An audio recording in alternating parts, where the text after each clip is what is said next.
दिवसांपूर्वी 127 मतदार यांचा पत्ता घर क्रमांक चक्क महानगरपालिका नवी मुंबईचे आयुक्त निवासस्थान दाखवत होतं।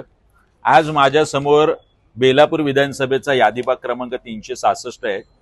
त्याच्यात 57 मतदार यांचा घर क्रमांक हा चक्क वॉर्ड ऑफिस दाखवलाय, ज्या ठिकाणी बेलापूर वॉर्ड ऑफिसला आता या ठिकाणी आम्ही उभे आहोत। हे सगळे 57 मतदार निवडणूक आयोगाला म्हणायचं आहे की हे सगळे बेलापूर वॉर्ड ऑफिसमध्ये राहत आहेत। आम्ही इथल्या सुरक्षा रक्षक कर्मचाऱ्यांना लिपिकांना विचारलं, यातला एकही कर्मचारी नाही। मग अशा पद्धतीने डोक्यावर पडून झोपेमध्ये या सगळ्या मतदारांची नोंदणी झालेली आहे का, हा सवाल आमचा आहे।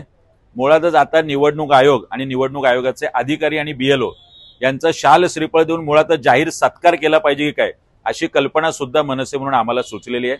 हा घोळ निस्तारा याच्यासाठी लेखी स्वरूपात तर आम्ही देणारच आहोत, पण वरचेवर म्हणजे मला आता कळलंय की कोकण भवन ज्या ठिकाणी निवडणूक निर्णय अधिकारी बसतात, कोकण भवन हा सुद्धा घर क्रमांक आणि पत्ता आहे। त्यामुळे एकही गोष्ट यावेळी निवडणूक आयोगाने सोडलेली नाही। फक्त मुख्यमंत्र्यांचं वर्षा निवासस्थान इथे भविष्यात 200-300 मतदार सापडू नये हेच काय ते नवल।